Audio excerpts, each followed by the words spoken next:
दुनिया में एक ऐसा देश भी है जो न तो पूरी तरह यूरोप में है और न ही पूरी तरह एशिया में। ये दो महाद्वीपों में बसा है, जहां एक तरफ नीला नीला समंदर है और दूसरी तरफ बर्फ से ढके पहाड़, जहां गर्मियों में आप स्विमिंग कर सकते हैं और कुछ ही घंटों में बर्फ में स्कीइंग का मजा ले सकते हैं। सबसे खास बात, इस देश में भारतीयों को घूमने के लिए वीजा तक नहीं चाहिए। इतना ही नहीं, यहाँ की सड़कों पर चलते हुए आपको ग्रीक और तुर्की संस्कृति दोनों की झलक मिलेगी।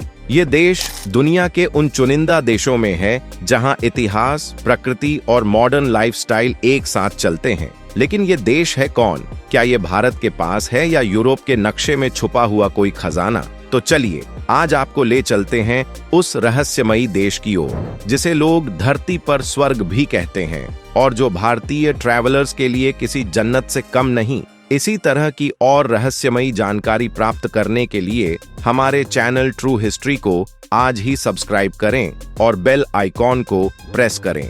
दुनिया में बहुत से देश हैं जो या तो एशिया में आते हैं या यूरोप में, लेकिन क्या आप जानते हैं कि एक ऐसा भी देश है जो दोनों महाद्वीपों में एक साथ मौजूद है? इस देश में कदम रखते ही आपको महसूस होगा जैसे आपने दो कल्चर, दो लाइफस्टाइल और दो सभ्यताओं को एक साथ छू लिया। और सबसे खास बात, अगर आप भारतीय हैं तो यहाँ आने के लिए आपको किसी वीजा की जरूरत ही नहीं। इस देश का नाम है साइप्रस, एक छोटा सा द्वीपीय राष्ट्र जो पूर्वी भूमध्य सागर में बसा है। भले ही इसे जियोग्राफिकली एशिया में गिना जाता हो, लेकिन पॉलिटिकली और कल्चरल रूप से यह यूरोपियन यूनियन का हिस्सा है। यहाँ की सड़कों पर ब्रिटिश सिस्टम की झलक मिलती है, खाने में ग्रीक और तुर्की फ्लेवर होता है और बीचेस किसी यूरोपीय पैराडाइज से कम नहीं। साइप्रस की एक और खास बात यह है कि यह दुनिया के सबसे सुरक्षित और high HDI human development index वाले देशों में गिना जाता है।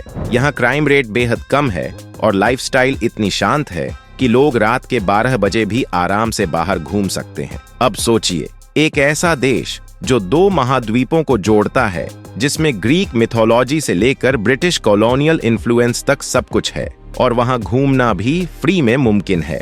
ग्रीक और तुर्की संस्कृतियों का अनोखा संगम। साइप्रस एक ऐसा देश है जहां दो विरोधी संस्कृतियों, ग्रीक और तुर्की, का गहरा प्रभाव एक साथ दिखता है। इसका कारण है 1974 में हुआ विभाजन, जब तुर्की ने उत्तरी साइप्रस पर सैन्य कार्रवाई कर वहां कब्जा कर लिया। इसके बाद से साइप्रस दो भागों में बंट गया। दक्षिणी हिस्सा रिपब्लिक ऑफ साइप्रस, जो ग्रीक मूल के लोगों के अधीन है, और उत्तरी हिस्सा Turkish republic of northern Cyprus, जिसे सिर्फ तुर्की मान्यता देता है। इस राजनीतिक विभाजन ने सांस्कृतिक तौर पर भी देश को दो भागों में बांट दिया। दक्षिणी हिस्से में ग्रीक ऑर्थोडॉक्स चर्च प्रमुख है। यहाँ की वास्तुकला, भाषा और त्योहार ग्रीस से मेल खाते हैं। वहीं उत्तरी भाग में मस्जिदें, तुर्की भाषा और मुस्लिम संस्कृति का प्रभाव देखा जाता है। लेकिन फिर भी दोनों हिस्सों में लोग संगीत, भोजन और पारंपरिक शिल्प के जरिए एक साझा पहचान बनाए रखते हैं। यहाँ यूनेस्को विश्व धरोहर स्थलों में शामिल painted churches of the Troodos region Greek प्रभाव दिखाते हैं, जबकि उत्तरी साइप्रस में कायरीनिया कास्टल और सेलिमिये मॉस्क तुर्की इस्लामिक प्रभाव की झलक देते हैं। यही सांस्कृतिक द्वैतता साइप्रस को यूरोप का सबसे अलग और दिलचस्प देश बनाती है, जहां दो संस्कृतियां टकराती भी हैं और मेल भी खाती हैं। साइप्रस का लजीज खान पान और प्राचीन वाइन परंपरा। साइप्रस न सिर्फ अपने सुंदर समुद्र तटों के लिए, बल्कि खान पान और वाइन की समृद्ध विरासत के लिए भी जाना जाता है। वाइन की बात करें तो साइप्रस दुनिया की सबसे पुरानी वाइन उत्पादक सभ्यताओं में से एक है। यहाँ कमंडारिया नामक वाइन दुनिया की सबसे पुरानी लेबल की गई वाइन मानी जाती है, जिसका जिक्र 800 साल पहले क्रूसेड्स के दौरान भी मिलता है। ये वाइन लाल किस्म की अंगूरों से बनाई जाती है और इसे सूरज में सुखाकर प्राकृतिक रूप से मीठा किया जाता है। इसे यूनेस्को की इंटैंगिबल कल्चरल हेरिटेज लिस्ट में शामिल करने की सिफारिश भी की गई थी। यहाँ के कई गांव जैसे कि ओमोडोस, लानिया और कोयलानी वाइन टूरिज्म के लिए प्रसिद्ध हैं। इन गांवों में पारंपरिक पत्थर के घर, वाइन सेलर और अंगूर की बेलों से ढंग की गलियां मिलती हैं। खानपान की बात करें तो साइप्रस का खाना ग्रीक, तुर्की और लेवेंटी मध्य पूर्वी व्यंजनों का अनोखा मिश्रण है।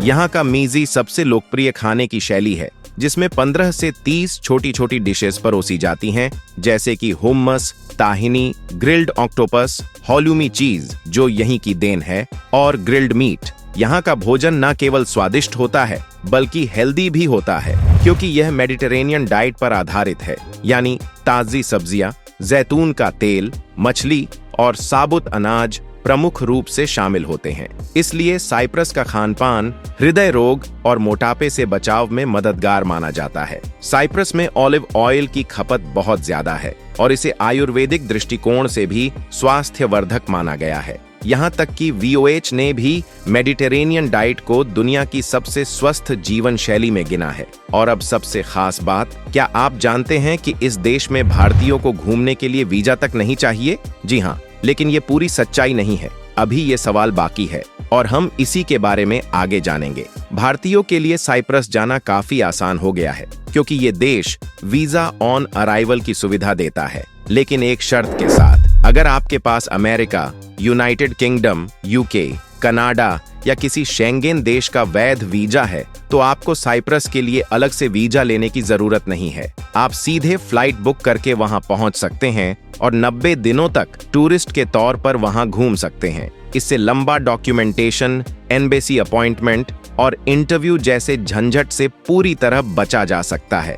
आपको सिर्फ पासपोर्ट और उस वैध वीजा की एक फोटोकॉपी साथ ले जानी होगी। हालांकि ये सुविधा सिर्फ टूरिज्म और शॉर्ट टर्म विजिट के लिए ही है। ध्यान देने वाली बात यह भी है कि साइप्रस शेंगेन जोन का हिस्सा नहीं है, यानी वहां से बाकी यूरोप नहीं घूमा जा सकता। लेकिन सिर्फ साइप्रस घूमने के लिहाज से ये नियम भारतीयों के लिए काफी फायदेमंद साबित होता है। भारत से साइप्रस के लिए फिलहाल कोई डायरेक्ट फ्लाइट नहीं है, लेकिन इस्तांबुल, दोहा या दुबई जैसे हब्स से कनेक्टिंग फ्लाइट्स मिलती हैं, जो कई बार यूरोप की बड़ी सिटीज के मुकाबले सस्ती भी पड़ जाती हैं। साइप्रस की सबसे दिलचस्प बातों में से एक है उसका अनोखा भौगोलिक लोकेशन, जहां सुबह आप बीच पर सनबाथ ले सकते हैं और दोपहर तक बर्फ से ढकी पहाड़ियों पर स्नोफॉल का मजा उठा सकते हैं। ये संभव होता है साइप्रस के दक्षिणी तटीय इलाकों और केंद्रीय ट्रूडोस माउंटेन रेंज के कारण। फरवरी से मार्च तक, जब समुद्र के किनारे का तापमान